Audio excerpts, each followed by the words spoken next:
Download करें जनमत Haryana app. Baroda विधानसभा seat पर 3 नवंबर को हो रहे उपचुनाव में जितनी प्रतिष्ठा बीजेपी और कांग्रेस की दांव पर लगी है, उससे कहीं ज़्यादा यह चुनाव बीजेपी की सहयोगी जननायक जनता पार्टी के लिए प्रतिष्ठा का सवाल बना हुआ है। इसमें कोई भी दो राय नहीं कि इस उपचुनाव में अगर बीजेपी के योगेश्वर दत्त की जीत होती है तो डिप्टी सीएम दुष्यंत चौटाला का हरियाणा की राजनीति में रुतबा बढ़ेगा। 2019 के विधानसभा चुनाव में भाजपा और जसपा ने अलग अलग चुनाव लड़ा था।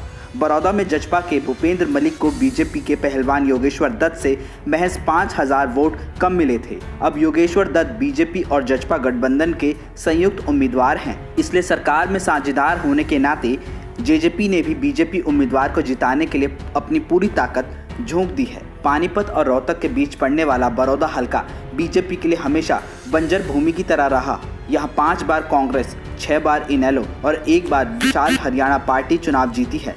2019 की तरह इस बार भी लोकदल का परंपरागत वोट जसपा और इनेलो में बटा हुआ दिखाई दे रहा है।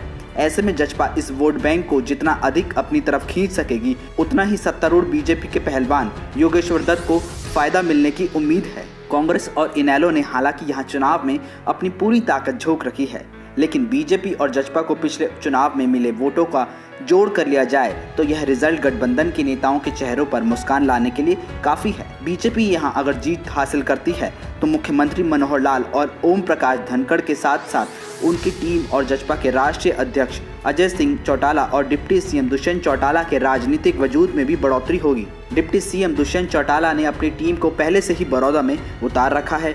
दुष्यंत के मुख्य रणनीतिकार इस चुनाव पर अपनी बारीक नज़र बनाए हुए हैं। इन्हीं रणनीतिकार ने 2019 का विधानसभा चुनाव पूरी मुस्तैदी के साथ लड़ा था। जेजेपी के सामने अब अपनी पार्टी के विधायकों के असंतोष का भी खतरा नहीं है, क्योंकि पार्टी नारनौंद के बड़बोले विधायक रामकुमार गौतम को छोड़कर बाकी विधायकों को बोर्ड एवं निगमों की चेयरमैनी देकर काफ़ी हद तक उनका भरोसा जीत चुकी है। अब ऐसे में देखना यह दिलचस्प होगा कि जेजेपी अपना कितना फीसदी वोट बीजेपी में शिफ्ट कराने में सफल हो पाती है। ब्यूरो रिपोर्ट, जनमत हरियाणा।